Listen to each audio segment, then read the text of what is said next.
Are you ready to stop the self-sabotage and create the life you desire? Well, in order for that to happen, you need to break free from the bad beliefs that are holding your success hostage. You need to optimize the stress by turning it into extra energy for success. And those hurtful habits? Well, we need to give that pain a purpose for progress. Welcome to Stop the Self-Sabotage and Create the Life You Desire podcast. Why would I ask you to start a session with me on what's working well in your life? What are you celebrating? I mean, it would be quite evident, you would think, that if you were to work with me or someone else that's going to coach or mentor you to move you forward from pain into progress, that you're there because the pain has turned into a dumpster fire shit show. And here I am going, share with me what you think is working.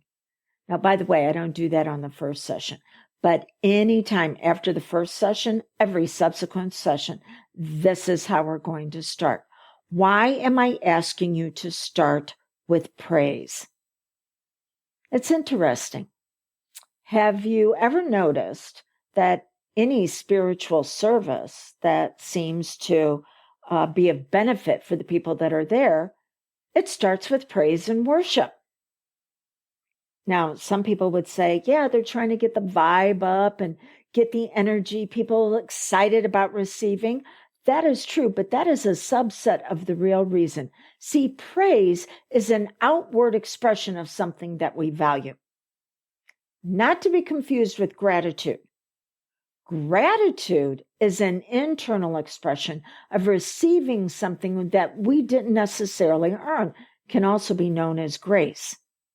Where thank you, oh my gosh, there's nothing that I could have done in order to receive this. It was given freely, and I am so grateful to be on the receiving end. Now, we have to be careful if we rely too much on gratitude, because there's a part of us that says, no, I want to strive towards what's valuable and revealing more of who I really am at my healthiest. And so gratitude, when taken too far, it turns into dysfunctional receiving, which is also known as entitlement. And when you give everybody a trophy on the team and treat them all the same, instead of saying, let's look at what you worked at to differentiate yourself from everybody else. If we treat everybody the same, then it turns into that entitlement. Here's something to remember. You cannot give someone more of what they did not value to begin with. Value is an outward expression that says, oh my gosh, yeah, I'm here on a Sunday morning and it's cold out there and it's snowing and I had to work to get here to say, this is so significant to me. I had to take action on it. So praise is an outward expression of what we have decided to value. But then it does something really significant. It turns on your RAS. Now, your RAS has a lot of functions. It's also known as your reticular activating system. But the function that we're talking about, as far as moving you from pain to progress, from goal setting into goal getting, is that your RAS will help regulate your behaviors. It will keep you motivated in those behaviors, and it assists with your consciousness, what I call focus around the actions and the feelings in order to move into progress. What's working well? What are you celebrating? Turns on your RAS for what you value. So you start with me the first time. You're going to share with me the pain that you're in, because I need to be able to hear it and validate it and say, we've got this. But then after that, you are going to be given certain steps. I'm going to share a couple of them with you in just a moment. Maybe you can apply them in your own life. But every time I work with a client, they leave with a plan of action that is going to assist them in revealing more of who they really are. Current buzzword is the Michelangelo effect. Michelangelo effect. Whew, took me a moment. Did I speak it right? Yeah. Okay. I've been sharing this with my clients for years. The statue of David is a magnificent piece that was hand carved from marble. And when Michelangelo was asked, "How did you create this?" he said, "Simple. I removed everything that wasn't David." Now, let's say that you come back into your second session with me and you bitch, moan, whine, and complain. And now you've turned on your RAS for behaviors, motivators, and a focus to find even more of why you should bitch, moan, whine, and complain.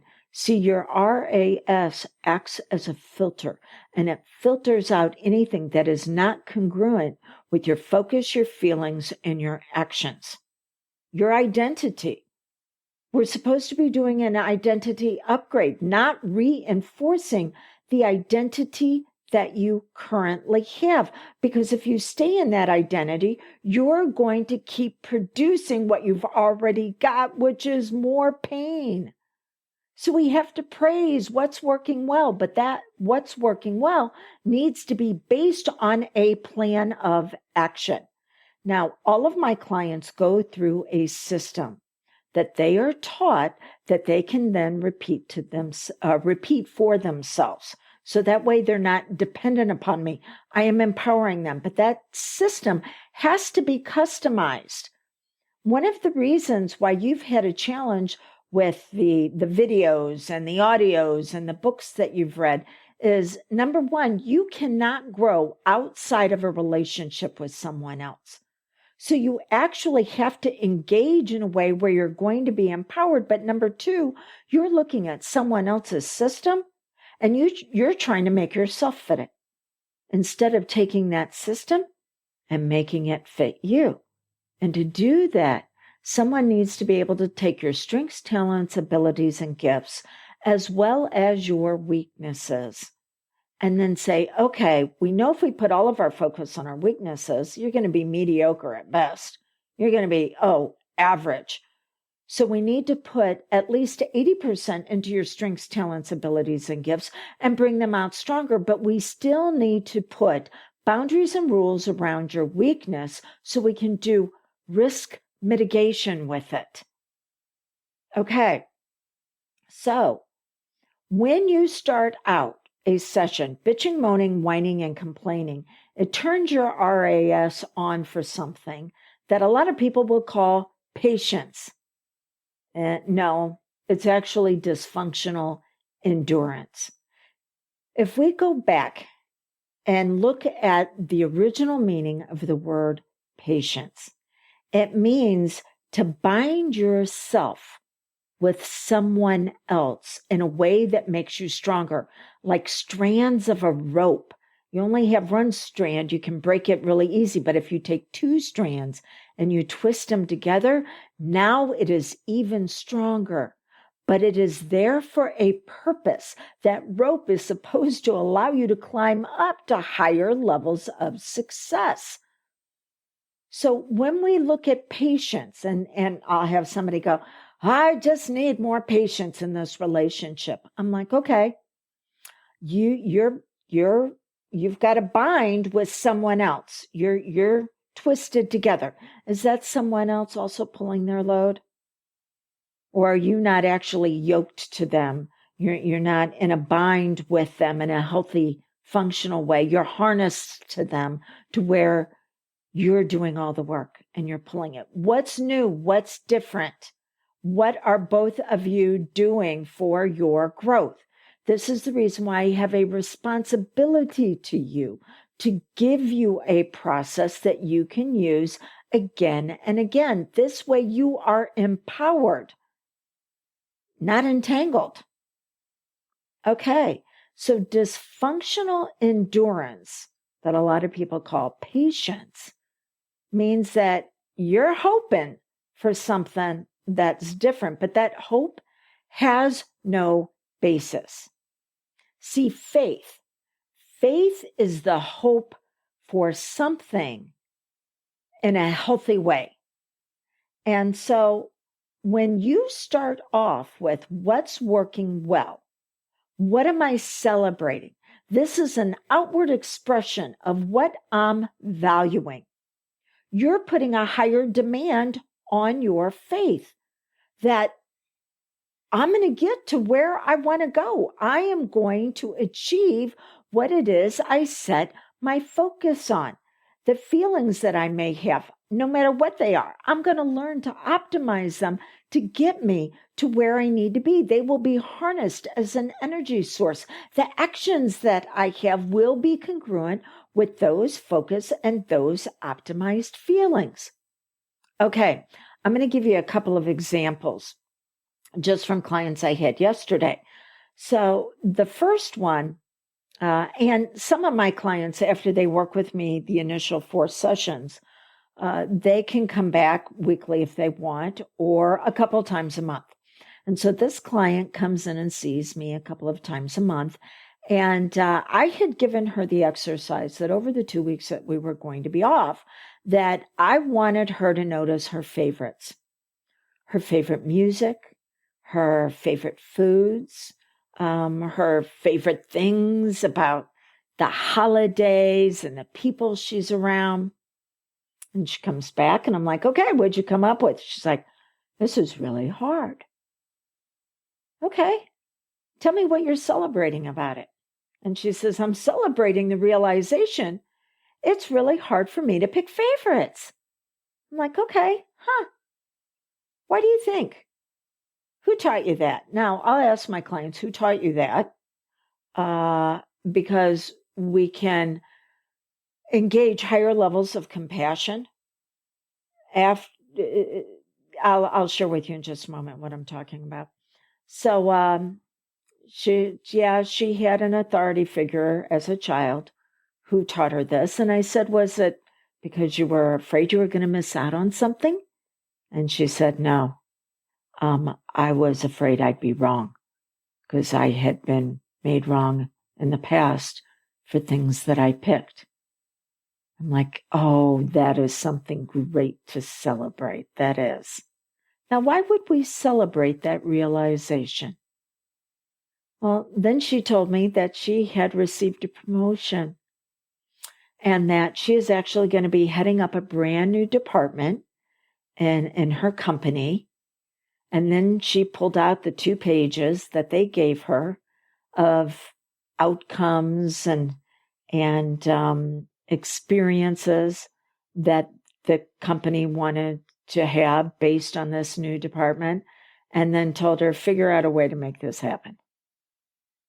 And she's like, oh my gosh, I am absolutely overwhelmed by everything, in very, very small print, by the way, that is included on these 2 pages. And I'm like, okay, well, here's what I want you to do. I want you to pick the top 3 things. See, the reason why we can get overwhelmed is that we put everything at the same value, and it's not. And some of you have already picked up on what's coming next. And she's like, I can't pick. Everything has to be done. And I'm like, yeah. And I say pick 1 to 3 things on here and then put them in a dominance hierarchy. What's going to come first, and then second, and then third. And that's when the light came on. And she's like, I'm afraid to pick because what if I pick wrong? See, it is not the healthy leader that she is now that got her this promotion that is looking at this list. No, it is the younger her that was afraid to pick. We have to mature. We have to mature that part of the personality. It's known as inner parts therapy for conflict resolution. She's like, oh my gosh. By the way, I don't do therapy for my clients. I create the space and the place for them to do it for themselves. And I'm like, okay, so we've got the younger you that was afraid to pick because she was made wrong. And who taught you to do that? And she's like, yeah, somebody who wanted me to be able to take on greater and greater emotional caretaking, emotional loads, allostatic loads of stress for them because they were incompetent of handling their own stress. And I'm like, yeah, so it all has to be done. Oh my gosh, because that's exactly how a child would see it. Yeah. Said, so you can always change what you pick. See, adults know how to be adaptable. It's children who are forced to maladapt. So you pick 3 things, you start on one. Maybe you find part of the way through that there's something better that it can be refined to. What's working well, and then we move it into even better if. Okay, so that's one of the ways of starting out with a celebration. What are we celebrating? Oh my gosh, so that I discovered it's hard to pick what I like the very most. Who would think that that would be revelation knowledge of filtering out what no longer belongs in her masterpiece of leadership? Now let's move on to the other one. Right now, one of the group exercises that all of my private clients are going through is, what is your living legacy? And what I mean by that is, and a legacy is not what you leave when you die. That's stuff. A legacy is what you actually live through the lessons learned in your life. And so you can either be a great example or you can be a bad example, or you can be like Keith Richards, where we're going, really? How did you make it this far? Yes, we want to teach our children to make sure that they leave the world a better place for Keith. Okay, so living your legacy through the lessons, and I'm asking all of my clients, all of my private clients, to come up with the top 3 lessons that they learned last year and how they apply to the goals that they're going after right now, because we want to keep the lesson, but we don't necessarily need the people that were attached to the lesson. And I have one client that is wanting a healthier relationship. The last couple haven't necessarily worked out for him. And so he's like, what is it that I need to do for love? And so he was noticing that one of the lessons that he experienced last year was that he was able to achieve a high level of growth in a lot of different areas besides love when there was reciprocity, when the people he's with are invested in creating an environment of growth. And I'm like, that is a phenomenal realization. And he's like, yeah. And then I realized that the last couple of partners didn't create that environment, that I was actually having to create it all for them. Magnificent. I love working with people that are absolutely brilliant. You have a light within you right now that can be turned on even brighter than ever before. You just need to connect into a power source that's progress. Okay, but to do that, you got to give your pain a purpose for progress, which is what he and I then moved into. I'm like, okay, who taught you that, yeah, you need to do it all for somebody? And he's like, wow, I had somebody whenever I was growing up that came to me and said, hey, you made a pretty big mistake in your life, but that's okay. Everybody's allowed one. But if you make another one, you're out of the will. What did you learn? Yeah, he shared that to get love, you have to buy it. It's transactional. It's not something that is achieved by creating an experience where both people want to pour into the relationship.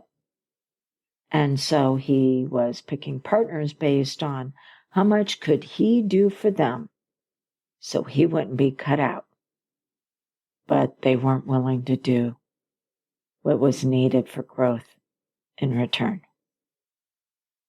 That's an excellent lesson to take with you, to go, oh, now I know what I'm looking for in a partnership. And it's not someone who is entitled, but they have to be willing to praise me because they find value in me, not just have their hand out. I don't do handouts, I do hand-ups. Okay. WWW, What's Working Well, also does something else. It puts a higher demand on your faith. Ooh. What's faith? Faith is hope for things not yet seen. It is not deferred hope. Deferred hope makes the heart sick. Deferred hope is dysfunctional endurance where you're harnessed to the problem and it just keeps getting more painful for you because nothing is increasing. No, faith is hope for things not yet seen, based on what you believe that you want to experience as far as your upgrade, removing what no longer belongs to you. But faith is like a muscle. You have to work it. I will have some of my clients that'll come in and go, I have faith that I can get off the medication that I'm on. And I'm like, okay, great. You've got to work towards that. There's nothing wrong with being on meds right now and going, I'm going to increase my faith. Maybe you can get off the meds at one point. Maybe you can just cut them back. But you just don't go into it because you haven't built up the muscle that is going to be able to sustain your decision. See, with every blessing comes a burden, not a dysfunction, but a burden. And that burden says, now that I've received the blessing, I have to maintain it. I have to be stronger to be able to keep it. And to do that, you have to put a demand on your faith through your focus, your optimized feelings, and your actions, and going, you know what? I'm going to find a way to achieve this. Yeah, I believe that this is for me. And so I am going to move forward in a way that keeps praise in my mouth for what's working well and what I'm celebrating, and gratitude in my heart for what I'm receiving that I didn't have to earn. All right. It is time for you to no longer be entangled, but empowered. Start with what's working well. Take it into even better if. Work with someone, whether it's me or someone else. You cannot grow outside of a relationship. And so you want to give your pain a purpose for progress. And then you want a process where you can replicate it again and again for yourself. I've been honored that you've included me as part of your journey. And remember, success, that's just the journey. The real destination is revealing who you really are. So until we get together again, blessings.